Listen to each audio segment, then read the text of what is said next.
Welcome to another episode of Chess Concept for Intermediates.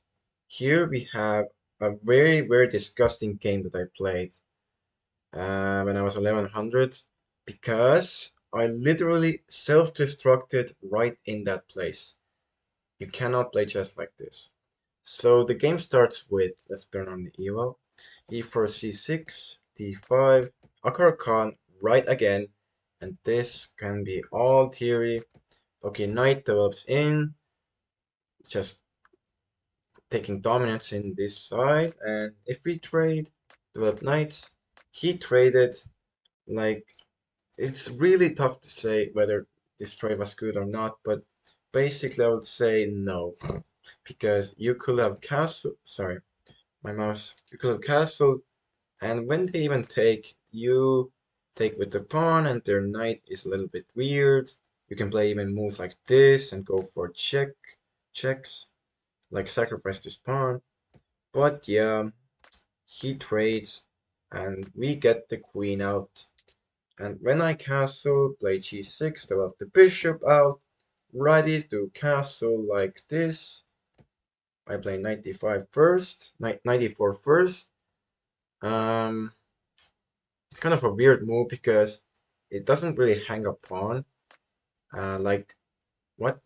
Yeah, you take this way, you might get into trouble, but basically, yeah, it could end up like this. But instead, he tries to trade off bishops.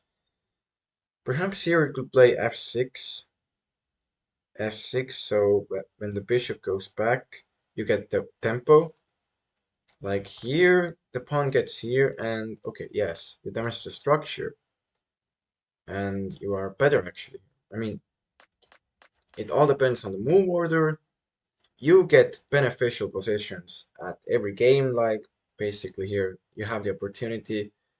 But here, I literally self-destruct. Okay, I take this, and I always wanted at that stage to play long castles.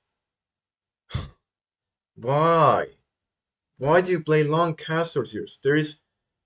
There is now more minuses than benefits in your position. You're allowing open b file attacks. Queen goes queen goes in c4, like really?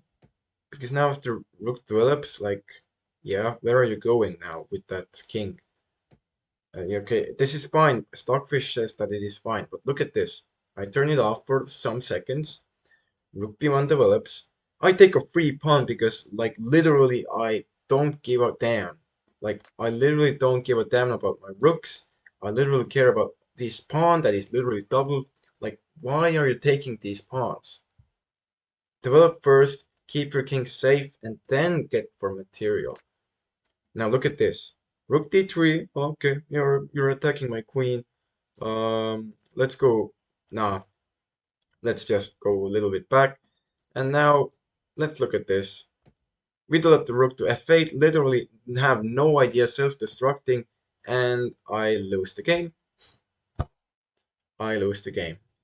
Literally losing the queen for a rook. Um, yeah, and this is quite it. I'm trying to play some moves. Like, why did you allow this? Why did you castle long? Even if you did castle long here, you could have played king b8. Keep your keep your keep your kings away from the queen's file when there are rooks involved.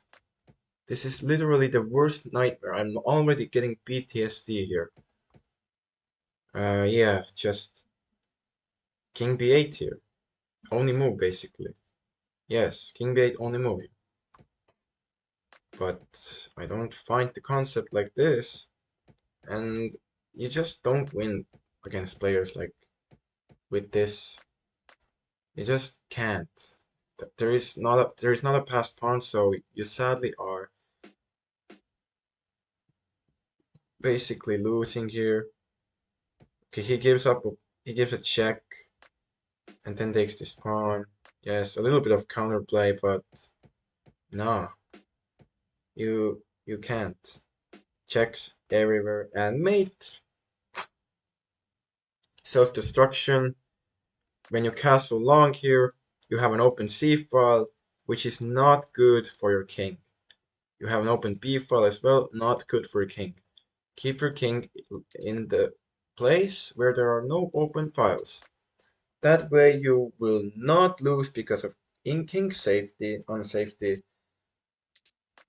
So yeah, let's go to another one since this was so short. So this one was d4. We had a little bit of an Indian game. This is all theory, like yeah, quite weirdly enough. And the opponent trades immediately, which is not good. It says a good move, but actually it is already equalizing for black, because now black can take with the queen, develop two pieces, and not allow e4. So yeah, you didn't keep the tension, but you should have. I take with the bishop, allowing e4, like literally, really, alrighty. So bishop develops, knight develops. It's tough to say what this is a bad move because I say knights develop first, but I would assume that it has to do something with the pins. The pins that win because after bishop b5, okay, you look at an attack, or wait, sorry, oh, is it d5? Oh yes, it's d5, attacks, attacks, attacks. And when the knight moves, there are not many moves. If you play knight a5, there is bishop check. Bishop check. If c6 takes, you lose a piece like this. And you lose the rook as well. That's very tough to see. But if you get better, you accidentally maybe stumble on this. So yeah, they play knight f3, developing. They thought for 3 seconds here. Probably some time to think for checks, captures, attacks. You cannot control all attacks in 3 seconds. You can't just find attacks in 3 seconds like that. You have to think for longer. Again, bishop b5. Yep, there it is. They stumble on it accidentally. And now, why not? Why why not defend your piece? Just play queen e7, and blunder everything here. You blunder everything here. Like literally everything. Not only a piece, but a rook. So queen d6. I think for a minute here, like, oh wait, I did blunder that knight. So what are the concepts that we could get here? Again, long castles. We have an open c file here. We do need to castle here really badly because of the pin. So I think this is a very good decision. Um, let's turn off feedback and evaluation because here things get crazy. Um, so our opponent could possibly play d5 here. I mean, could they? No, because you have to keep this center. You have to keep this center intact. So you should not move it forward right now. What you can do is apply more pressure. Why?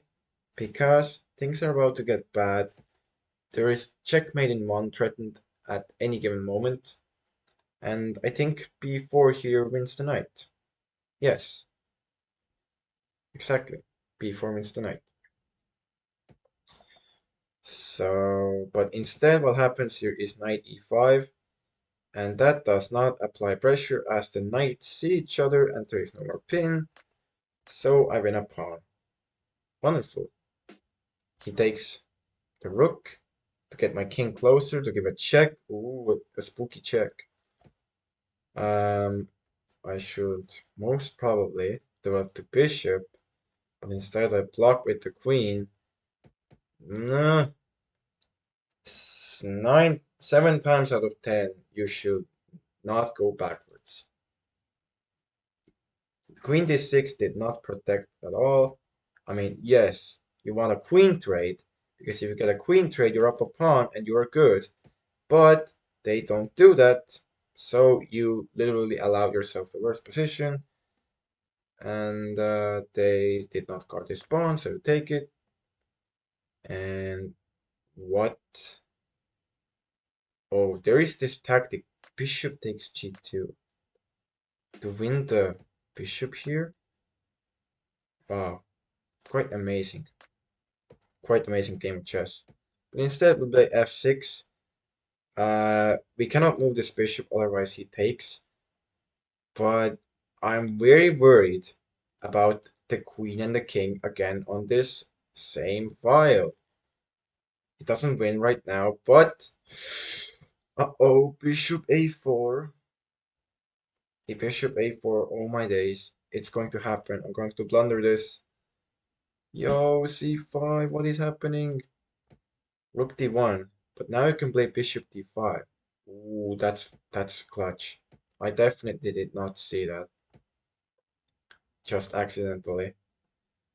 Now just move the king. Please, move the king away from the file. What? Okay. You moved away the queen, which is fine, because if he takes, there is... Yeah, take an apply pressure. Apply pressure to the pinned piece.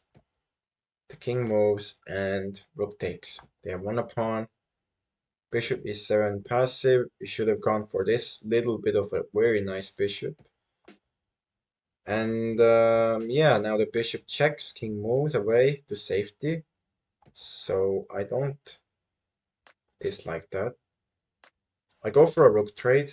The rook trade is a good here because I'm up a pawn. But sadly it allows checks. Okay, here I try to move the king away from the pin, but he trades. Is this? Okay, now I'm down a pawn in a queen endgame. So I need to draw this. You should centralize your queen and create annoying threats. King b7 is good one because it runs away from checks, tries to make progress on the king side. c4, wow, because if checks, oh, he takes check first, and the king goes forward to get these pawns. This is very nice coordination between the pieces. Queen e5 centralizing the queen. That is amazing. Go for a centralized queen. Don't push these pawns just for no reason, because he could check you. So yeah, now here you're down a pawn. It's tough to win this, so you should give a check and make a draw. Checks. I try to push, but instead I just lose more pawns. I lose more pawns. Just go for checks, make a draw. I still try to go somewhere, but here you should be annoying. Centralize the queen again, don't allow pawns to move, because you never know, they could blunder some pawns here, like this. And yeah, so a lot of calculation here, not many concepts, because we want concepts to be easy, but most of the times they aren't so easy. There are more concepts than ever now. But I play queen c3, and that simply hangs the queen, because this square is defended twice. I don't know what happened here, but basically the queen endgames are very good for them. They don't stalemate and they find check. If you like this video, I thank you, and we will see you next time. Your legend.